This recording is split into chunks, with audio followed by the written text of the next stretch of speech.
قائم ہے جو نبی کریم کی تعلیمات ہے، آج بھی وہی مسئلہ قائم ہے۔ حدیث کی کتب کا وہی ذخیرہ، آج سے 1000 سال پہلے جو حدیث کا نسخہ لکھا گیا، آج نئے پرنٹ شدہ جو نسخے ہیں ان میں بھی وہی احادیث مبارکہ موجود ہیں، کوئی رد و بدل نہیں ہے۔ ارے یہ کیسے ہوا کہ 1400 سال کے اندر جب اسلام کے خلاف طغیانیاں بھی ہوئی، اسلام کے خلاف سازشیں بھی ہوئی، اہل اسلام کے خلاف ظلم و تشدد کی روح بھی قائم کی گئی، اسلامی کتب خانوں کو جلا دیا گیا، اسلامی کتب خانے اور بڑی بڑی لائبریریوں کو دریا برد کر دیا گیا، بڑے بڑے علماء کا قتل عام کیا گیا، اسلام پر ایسا عروج و زوال کے اوقات آئے کہ کبھی ایسا دور آتا ہے کہ وہ علاقہ اسلام کا گھر نظر آتا ہے، پھر ایسا دور آتا ہے وہاں اسلام کا نام و نشان نظر نہیں آتا۔ پھر بھی کون ہے جس نے آج تک دین محمدی کو سنبھالا ہوا ہے؟ مسلمانوں یہ ماننا پڑے گا، علماء کرام کا یہ احسان ہے، ملت پر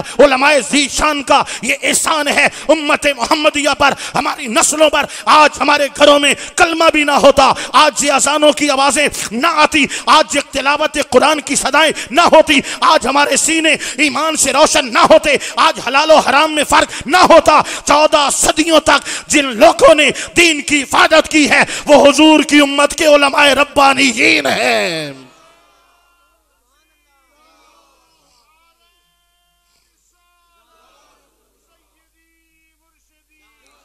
اور یہ بات مت بھولنا، کربلا کا میدان لگا تھا، کربلا شہدائے کربلا۔ آج ہم نے تو قصے بنا کر، کہانیاں بنا کر شہدائے کربلا کی یاد مناتے ہیں، لیکن مقصد یاد نہیں ہے۔ اگر امام علی مقام نے حضرت سیدنا علی اصغر کو بھی کربلا میں قربان کیا ہے تو دین محمدی کی حفاظت کے لیے قربان کیا ہے۔ اگر بار بار حضرت امام اعظم ابو حنیفہ کو خلیفہ وقت طلب کرتا ہے اور زجر و توبیخ کرتا ہے تو فقط بات اتنی ہے، آپ دین کے محافظ ہیں، آپ دین کی حفاظت چاہتے ہیں۔ اگر حضرت امام احمد بن حنبل کے پاؤں میں بیڑیاں ڈالی جاتی ہیں، ہاتھوں میں زنجیروں سے جکڑا جاتا ہے، کوڑے لگائے جاتے ہیں، قید کر دیا جاتا ہے، ان کی زندگی کا مقصد دولت نہیں تھی، کرسی نہیں تھی، وہ دین محمدی کی حفاظت کرنے والے تھے جو جان دینا جانتے تھے، مصطفیٰ کے دین کے ساتھ غداری کرنا نہیں جانتے تھے۔ یہ ایک تسلسل ہے جو چلتے چلتے حضرت مجدد الفسانی تک پہنچتا ہے، اور دین اکبری کی جو ہے آپ بے کنی کرتے ہیں اور آپ کو مجبور کیا جاتا ہے، جیل میں ڈال کر آپ کو مجبور کیا جاتا ہے، ظلم کر کے آپ کو مجبور کیا جاتا ہے، کوڑے لگا کر کہ اے مجدد الفسانی دین اکبری کا ساتھ دو۔ بہت سے لوگ ہمارا ساتھ دے چکے ہیں جو عالم بھی کہلاتے ہیں، استاد العلماء بھی کہلاتے ہیں، مفتیان وقت بھی کہلاتے ہیں، آپ بھی ہمارا ساتھ دو۔ فرمایا مار ڈالو، مر کر بھی دین اکبری کی بات نہیں کروں گا، دین محمدی کی بات کروں گا۔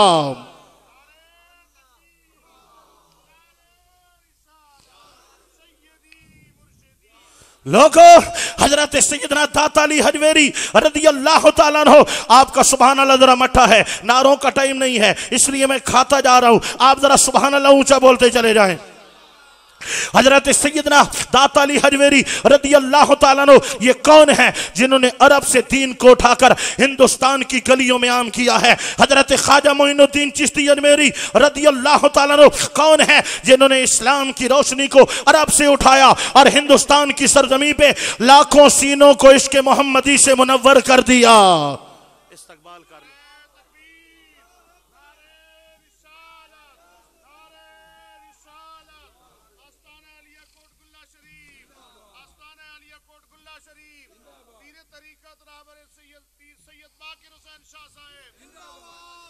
اللہ اکبر و کبیرہ۔ توجہ تشریف فرما ہو جائے، ذرا اونچا بولیے گا سبحان اللہ، اونچا بولیے گا سبحان اللہ۔ سامعین محترم، اس آستانہ عالیہ کے چشم و چراغ تشریف لائے ہیں، اللہ پاک نے جن کو سعادات کی نسبت کی بلندی بھی عطا فرمائی ہے اور علم و عمل کی دولت بھی عطا فرمائی ہے اور عاجزی اور انکساری کی انتہا بھی عطا فرمائی ہے۔ اللہ پاک اس آستانے کو سلامت رکھے اور تادیر قائم اور دائم رکھے۔ ذرا سبحان اللہ اونچا بولیے گا۔ میں عرض کرنے جا رہا ہوں دوستو، مکمل تفصیلات میں جانے کی مجھے وقت اجازت نہیں دیتا، اتنا سن لیجئے یہ اولیاء کرام ہیں، وہاں سے دین کو اٹھایا اور ہندوستان کی سرزمین کو نبی کریم علیہ الصلوۃ والسلام کے کلمے سے بھر دیا، ایمان سے بھر دیا، اسلام سے بھر دیا۔ اگر آپ دیکھنا چاہتے ہیں کہ کون ہیں جنہوں نے 14 صدیوں تک وہاں سے یہاں تک دین کو سنبھالا اور آج ہمیں دین عطا فرمایا، اگر دیکھنا چاہتے ہیں کون ہیں جنہوں نے مدینہ پاک سے ایمان کی دولت کو لیا اور ہندوستان میں ہمارے سینوں کو منور کیا، تو اس کے اندر کوئی شک اور شبہ کی گنجائش نہیں ہے۔ پوری تاریخ اسلام کا نچوڑ پیش کر رہا ہوں۔ 1400 سال میں پوری کائنات کے اندر دین متین پہنچانے میں اگر کردار ہے تو اولیاء کرام کا کردار ہے، علماء اسلام کا کردار ہے۔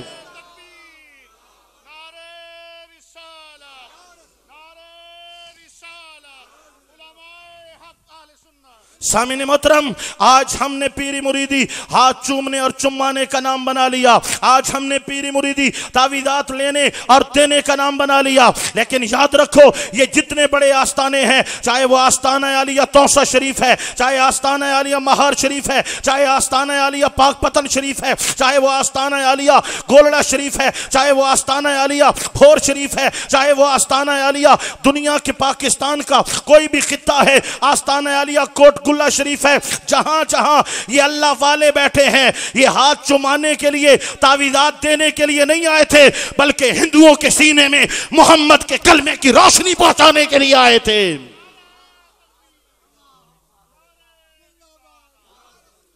میری تقریر نہیں ہے، درد دل ہے، کچھ پیش کرنا چاہتا ہوں، اس کو سمجھنے کی کوشش کیجیے گا۔ اگلی بات آج ہم نے تقسیم کر لی ہے، یہ خانقاہ ہے، یہ درسگاہ ہے، جہاں پر مسند سجی ہوئی ہے، پیر صاحب بیٹھے ہوئے ہیں اور وہاں پر مریدین کا رش لگا ہوا ہے۔ ہم کہتے ہیں یہ خانقاہ ہے، اور جہاں پر چٹائیاں بچھی ہیں، طالب علم بیٹھے ہیں اور قال اللہ اور قال الرسول کی صدائیں بلند ہو رہی ہیں، ہم کہتے ہیں یہ درسگاہیں ہیں۔ اگر 100 سال پیچھے چلے جاؤ، خانقاہ اور درسگاہ یہ دو تصورات نہیں تھے، جو درسگاہ تھی وہی خانقاہ تھی، جو خانقاہ تھی وہی درسگاہ تھی، وہیں پر اولیاء بنائے جاتے تھے، وہیں پر علماء بنائے جاتے تھے۔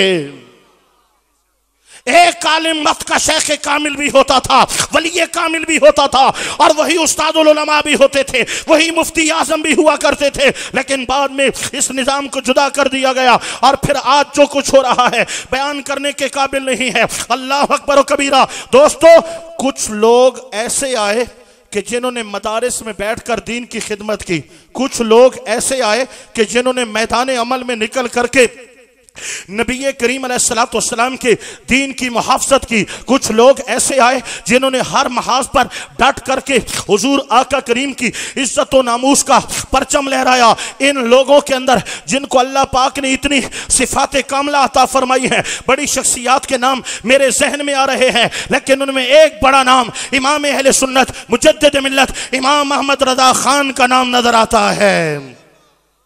آپ کی فن شاعری آپ کا مقام اپنا ہے، عشق رسول آپ کا مقام اپنا ہے، آپ ایک محدث ہیں، مقام اپنا ہے، آپ فقیہ ہیں، آپ مفسر ہیں، آپ محدث ہیں، آپ کا مقام اپنا ہے، لیکن جملہ صفات میں سے ایک صفت سے بھی ہے۔ جب قادیانیت عروج پر تھی، ختم نبوت پہ حملے ہو رہے تھے، جب خارجیت اپنے چوبن پہ تھی، ناموس رسالت پہ حملے کیے جا رہے تھے، جب رافضیت اپنے زوروں پر تھی، حضور کے صحابہ کرام کو طعن و تشنیع کا نشانہ بنایا جا رہا تھا، جب انگریز نے مسلمانوں کے ایمان کو تختہ مشق بنا لیا تھا، جب ہندو اپنے ہندوازم کا پرچار کر رہے تھے، ہر محاذ سے اہل اسلام پر تیروں کی برسات ہو رہی تھی، ہندوستان میں بیٹھ کر جس نے عزت رسول اور دین محمدی پر پہرے دیے ہیں، اس ہستی کو امام اہل سنت امام احمد رضا خان کہا جاتا ہے۔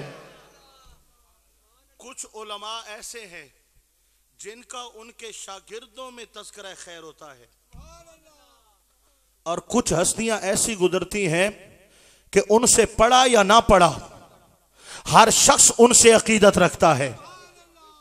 یہ ہستیاں بہت کم ہیں، اور یقین جانیے جو وصف جو کمال امام اہل سنت کی شخصیت میں نظر آتے ہیں، جو جذبہ، جو ولولہ، جو عشق رسول، جو ذکر و فکر حضرت حضور شیخ الاسلام خواجہ قمر الدین سیالوی رحمت اللہ علیہ میں نظر آتے ہیں، اور جو ولولہ حضرت محدث اعظم پاکستان مولانا سردار احمد خان رحمت اللہ علیہ میں نظر آتا ہے، جو جذبہ حضرت غزالی زمان میں نظر آتا ہے، وہی علم، وہی شوق، وہی ولولہ، وہی درد، وہی امت محمدی کے لیے کچھ کر جانے کا شوق ہمیں مناظر اسلام استاد العلماء حضرت محمد ابراہیم سیالوی صاحب کی شخصیت میں نظر آتا ہے۔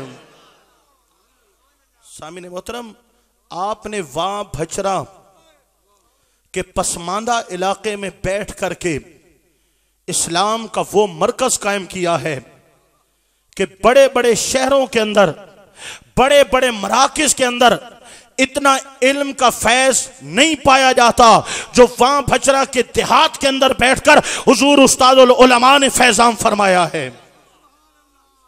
بڑے بڑے مراکز اور بڑی بڑی یونیورسٹیز کے اندر جاتے ہیں درد دل رکھنے والے، علم کا ذوق اور شوق رکھنے والے، لیکن وہ پیاس وہاں نہیں بجھائی جاتی جو حضور مناظر اسلام کے قدموں میں پیاس بجھائی جاتی ہے۔ حضرت شیخ الحدیث و تفسیر مناظر اسلام مولانا محمد ابراہیم سیالوی رحمت اللہ تعالی علیہ صرف آپ کے شاگرد آپ سے عقیدت نہیں رکھتے، بلکہ جو آپ کی شخصیت سے آگاہ ہے، آپ کا نام آتے ہی ان کی آنکھیں ادب سے جھک جھک جایا کرتی ہیں۔ آپ کا نام آتے ہی دل کی دنیا ادب کا پیکر بن جایا کرتی ہے۔ آپ کا نام آتے ہی اچانک روح آپ کی زندگی کو، آپ کی خدمات کو خراج تحسین پیش کرنا شروع کر دیتی ہے۔ دوستو سن لو، حضرت مناظر اسلام شیخ القرآن، شیخ الحدیث و تفسیر، علامہ مفتی اعظم پاکستان محمد ابراہیم سیالوی رحمت اللہ تعالی علیہ کی زندگی کا نچوڑ پیش کر رہا ہوں۔ امام اہل سنت امام محمد رضا خان تاجدار بریلی نے جس طرح ہندوستان میں بیٹھ کر، بریلی میں بیٹھ کر اسلام اور اہل حق اور اہل علم اور اہل سنت کے خلاف اٹھنے والے ہر فتنے کو دبایا اور ہر محاذ پر دین متین کی خدمت کی، توجہ پوری دینا تاکہ جملہ ضائع نہ ہو جائے، ذرا سبحان اللہ اونچا بولیے گا۔ دوستان گرامی، حضرت شیخ الحدیث و تفسیر مناظر اسلام مولانا محمد ابراہیم سیالوی رحمت اللہ تعالی علیہ، آپ ایک کامل مفتی ہیں، مفتی اعظم ہیں۔ مفتی اعظم کون ہوتا ہے؟ ملک بھر کے تمام مفتی جس کے زیر سایہ کام کرتے ہیں اس کو مفتی اعظم کہا جاتا ہے۔ توجہ دینا، استقبال کر لیجئے، پھر بات آگے بڑھاؤں۔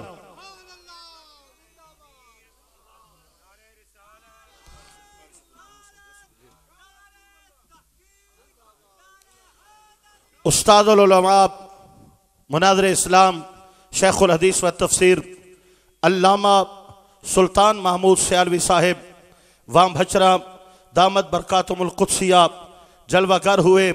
یقیناً آپ کی تشریف آوری اس اسٹیج کے لیے باعث زینت بھی ہے اور باعث فخر بھی ہے۔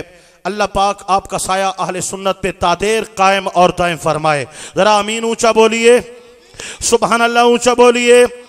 دوستو، مفتی اعظم کون ہوتا ہے کہ پاکستان بھر کے مفتی، ملک بھر کے مفتی جس کے زیر سایہ کام کرتے ہیں اس کو مفتی اعظم کہا جاتا ہے۔ مفتی اعظم کون ہوتا ہے؟ جب کوئی ایسا مسئلہ درپیش ہو جائے کہ جو سمجھ سے باہر ہو اور جس کی تصدیق کے لیے کوئی مستند ایسا شخص کہ جس کے قول کو جو ہے وہ سند کی حیثیت حاصل ہو، ایسے شخص کی ضرورت ہو، تو جب ایسے مسئلے کے حل کے لیے پوری قوم کسی ایک شخصیت کی طرف توجہ کرتی ہے اس کو مفتی اعظم کہا جاتا ہے۔ مفتی اعظم کون ہوتا ہے؟ جس کے قلم سے جو نکل جائے اس کو دلیل بنایا جاتا ہے، اس کے قلم سے جو نکل جائے اس کو سند بنایا جاتا ہے۔ میں کہہ رہا ہوں ہاں مفتیان اسلام کی ہمارے پاس کوئی کمی نہیں ہے۔ اگر مفتی اعظم گزرے ہیں، مناظر اسلام مولانا ابراہیم سیالوی صاحب گزرے ہیں۔ سبحان اللہ، مٹھا کریں دے پیاؤ ذرا اچھا اچھا کو سبحان اللہ۔